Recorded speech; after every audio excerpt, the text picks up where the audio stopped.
The first time Mark saw her, the river went quiet, as if it was listening too. Not because she was beautiful. Beauty was common in the land. It bloomed like cassava, like rain-fed yams. What silenced the river was the way she stood at its edge, guarded yet unguarded, royal yet human, her feet touching the same water as the farmers who knelt downstream. Mark paused with his hoe resting against his shoulder. He had come early, before the sun hardened the soil, before the world remembered its anger. That was when the river belonged to no one. Not Umwagu, not Yumuin, not even the gods. Yet she was here, Adama of Yumuin, daughter of the king, whose name was spoken with bowed heads and clenched jaws in Umwagu. Mark knew who she was the moment her maid stiffened, the moment the guards' hands hovered near their spears. Royalty always carried fear before it, like smoke before fire. He should have turned away. Instead, he stepped closer.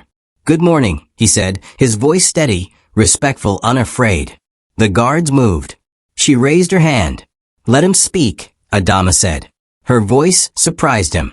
Calm. Low. Curious. Not sharp with command. "You know who I am," she continued, watching him closely. "Yes," Mark replied. "And yet you greet me as if I were anyone else." He shrugged. "The river does not bow to kings." Something flickered in her eyes then. Amusement, perhaps. Or relief. "You speak boldly for a farmer," she said. "I speak carefully," Mark corrected. "Boldness gets men killed." Silence stretched between them. The river resumed its murmur, embarrassed for having paused. Adama studied him openly now. His bare feet. The scars on his forearms. The way he stood, not lowered, not defiant. Balanced. "What is your name?" she asked. "Mark." No titles. No lineage. Just a name. She nodded slowly. "You may continue your work, Mark." He inclined his head once and returned to the field, aware, painfully aware, that her eyes followed him. That morning would return to him many times later. When chains bit into his wrists. When chants filled the air. When the knife hovered above his chest. But that morning, it was just a greeting. Just a river. Just two lives brushing against each other, without knowing they were already bound. Long before Mark was born, before Adama learned to walk the long halls of her father's compound, before Umwagu and Yumuin learned to hate each other's names, blood had already soaked the earth between them. No one remembered the first war. They remembered only the rule that followed. Every 10 years, when anger rose like a fever and warriors sharpened blades in their sleep, the elders would meet at the old clearing. Not as friends. Not as enemies. As men terrified of what would happen if they did nothing. A sacrifice. One life offered to hold back many deaths. The victim had to come from a marked lineage. Families said to carry ancient blood. Blood the gods recognized. When the knife fell, the land accepted it. Crops grew. Rivers flowed. Graves stayed closed. For 10 years. Then, the hatred would return. Children in Umwagu were taught the ritual, before they were taught to count. Children in Yumuin learned to sing its chants before they learned to write their names. Peace, they were told, had a price. Mark's father never spoke of it. When elders gathered in the evenings to recount histories, his family stayed indoors. When festivals were held, they stood at the edges. Their name was spoken rarely, and when it was, voices dropped. They were the banished ones. Not cursed. Not executed. Simply erased. Mark grew up knowing there were questions he should not ask. Why his mother flinched when drums sounded from afar.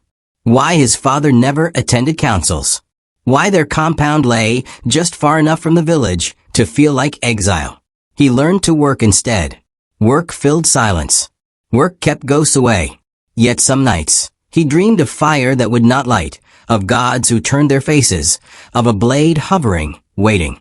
He always woke before it fell. Adama had heard the prophecy before she understood it.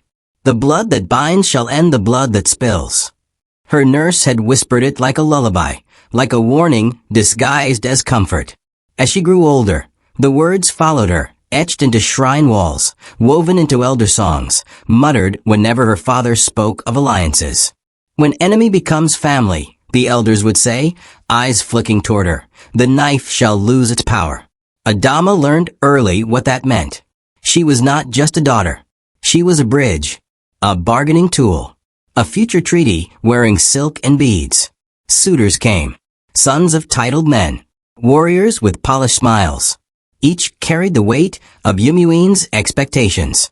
She refused them all, not loudly, not rebelliously, quietly. And quiet refusal frightened her father more than open defiance ever could. You do not understand the danger, King Obinna told her one night, pacing. The gods listen. The land remembers.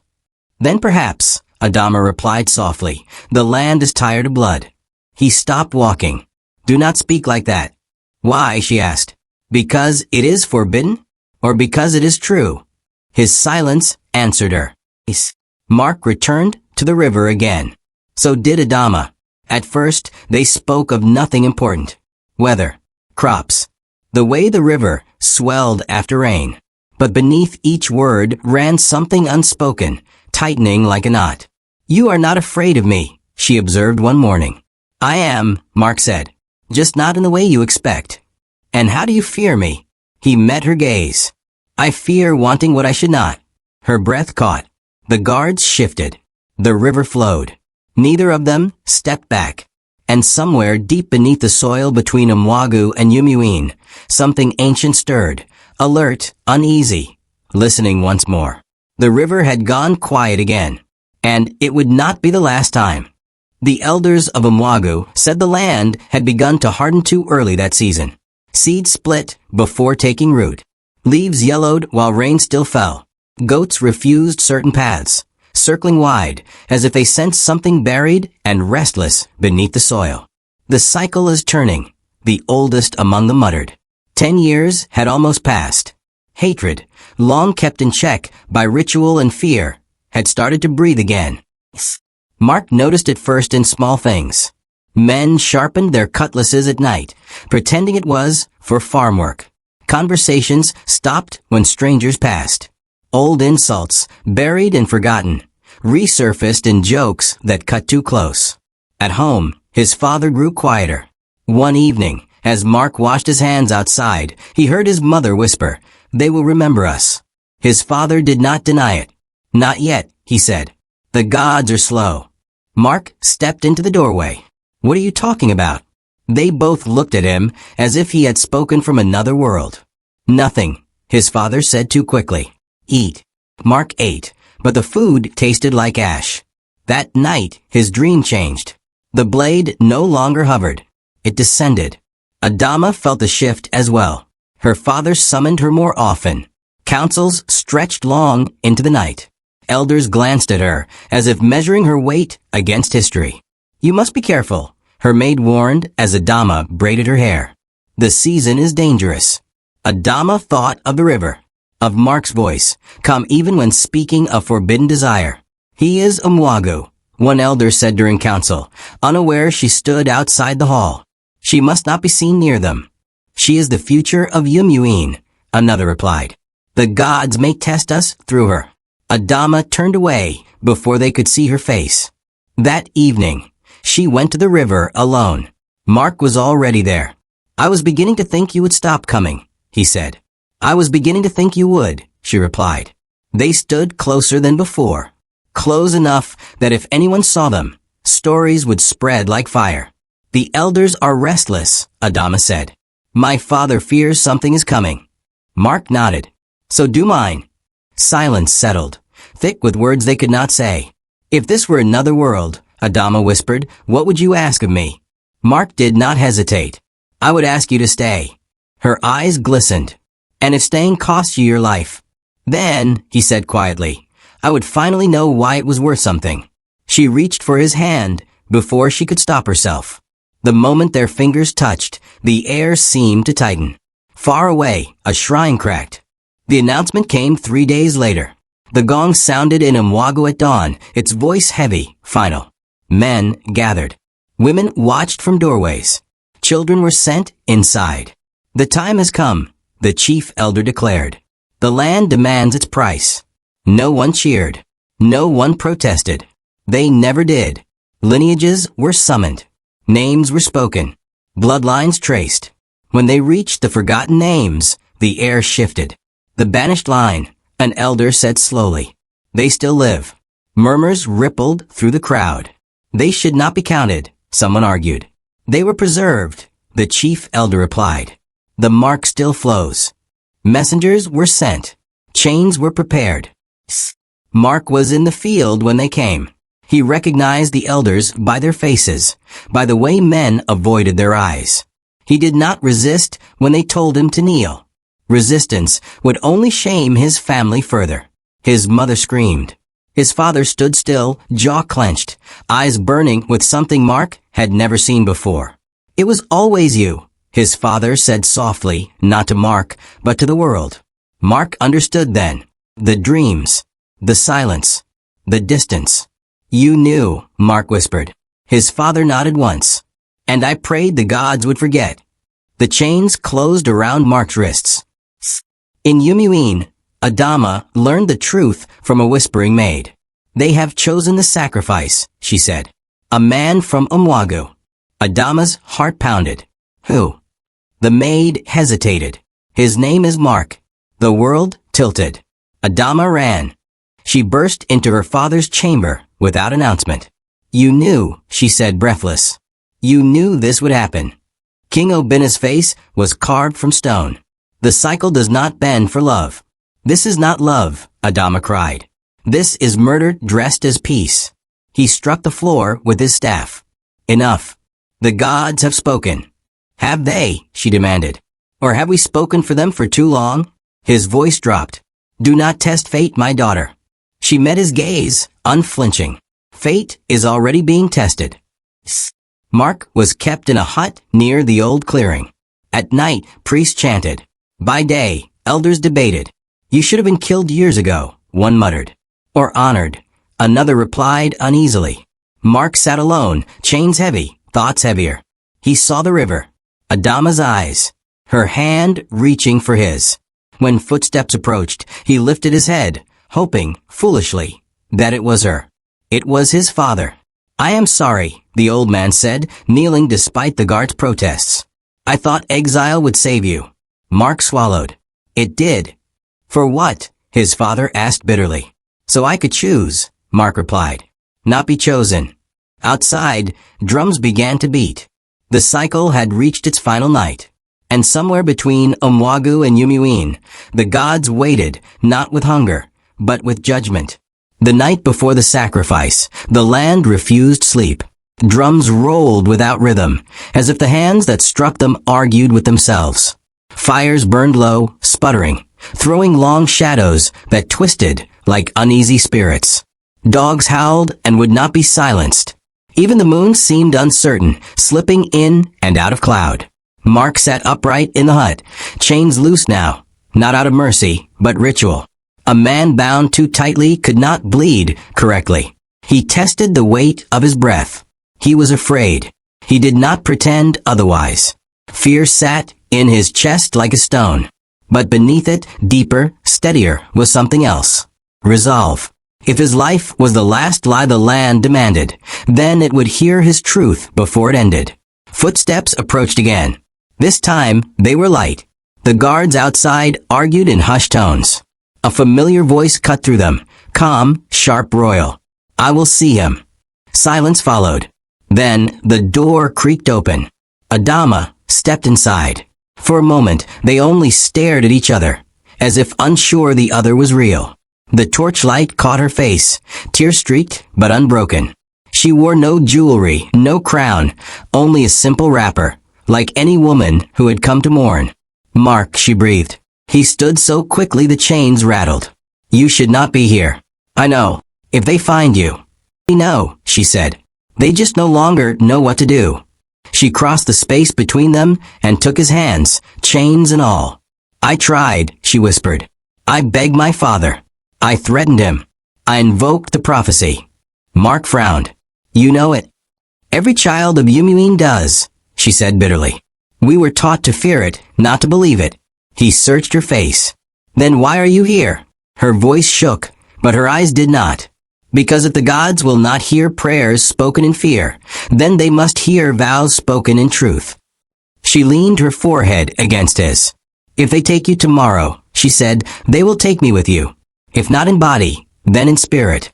And the land will answer for that. Mark closed his eyes. All his life, he had been told to lower his head, to survive quietly, to accept the place carved out for him by older hands. Loving her had already broken that rule. Now she was asking him to break the last one. There's a path, he said slowly, choosing each word as if it might be his last. But once we step onto it, there is no returning. Adama smiled sadly. There never was. At dawn, the clearing filled. Umwagu arrived first, faces grim, carrying the weight of tradition like a burden they no longer remembered how to put down. Yumuin followed, robed and guarded, eyes sharp with judgment and fear. The altar stood at the center, dark with old stains. Mark was brought out as the sun crested the trees. A murmur ran through the crowd. Not pity, not anger, but recognition. Something about him felt wrong for this place. Too steady, too awake. The chief priest raised his staff. Let the rite begin. Chants rose, ancient and heavy. Drums answered, slow and deep, mimicking a heartbeat. Mark was laid upon the stone. He stared up at the sky and thought of the river. Do you wish to speak? The priest asked, more out of habit than kindness. Yes, Mark said. The drums faltered. I was born in exile, he continued, voice carrying farther than he expected. Not because my blood was unclean, but because it was feared. I grew up believing silence was safety. Today, you ask my blood to buy your peace. He turned his head slightly, finding Adama in the crowd. But my blood already belongs to something else. Gasps rippled. Adama stepped forward before anyone could stop her. I claim him, she said. The clearing exploded into chaos.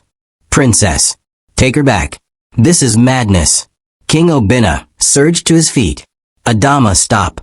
She ignored him, moving until she stood beside the altar. I claim him, she repeated louder now. As husband, as family, as covenant. The priest's face drained of color. You do not understand what you say, he warned. I understand perfectly, Adama replied. The prophecy does not ask permission. It demands fulfillment. Mark sat up despite the hands that tried to hold him down. The blood that binds, he said, cannot be spilled. The sky darkened. Not with clouds, with stillness. The priest raised the knife anyway. Tradition screamed louder than reason. The blade descended. Nothing happened. No fire. No tremor. No answering cry from the earth. The knife struck the stone and cracked. A scream tore from the crowd. The priest staggered back, clutching his head as if burned. They reject it, he whispered. The gods, they reject it. A wind swept through the clearing, knocking men to their knees, tearing banners from poles. The altar shuddered, a long fracture splitting its surface. King Obinna fell to his knees. What have we done? He murmured. The priest lifted his face, eyes wide with revelation. The banished line was never cursed, he said. It was preserved. The sacrifice was never the answer. It was the delay. He looked at Mark and Adama. This union ends a debt. Mark stood fully now, chains slipping from his wrists, as if they no longer remembered their purpose. He offered his hand to Adama. She took it. Together, they stepped away from the altar as it crumbled behind them. No thunder followed. Only quiet. The kind that comes after truth has finally been spoken. Silence held the clearing long after the altar broke. Not the fearful silence of waiting for punishment, but the stunned quiet of a land realizing it had been wrong. Elders knelt where they had stood moments before. Warriors lowered weapons they no longer understood the need for. The wind passed through the trees gently now, like a breath released after years of restraint.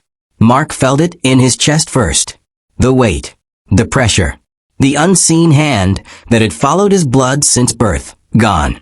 He looked at Adama, still holding his hand, as if letting go might invite the gods to change their minds.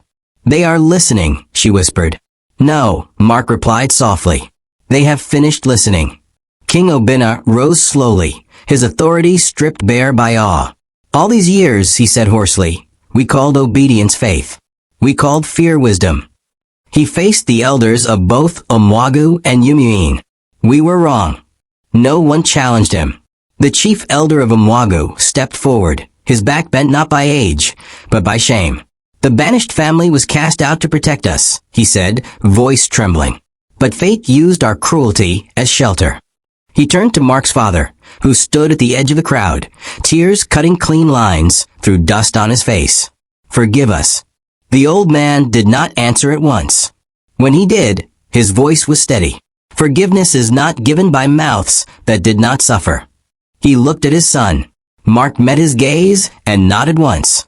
That is enough, the father said. The days that followed felt unreal. No war drums sounded. No sacrifices were prepared. The elders dismantled the shrine stone by stone, not in anger, but in reverence, like men burying a weapon that had saved them once and nearly destroyed them afterward. Messengers traveled between Omwagu and Yumuin without guards. Children followed them, curious, unafraid. Mark and Adama were watched constantly at first, not with suspicion, but with wonder. Some knelt when they passed. Others whispered prayers under their breath. They ignored it all. They returned to the river. The same spot. The same water. You changed everything, Adama said quietly. Mark smiled faintly. You stepped forward first. And you spoke when silence would have saved you. Silence had already taken too much.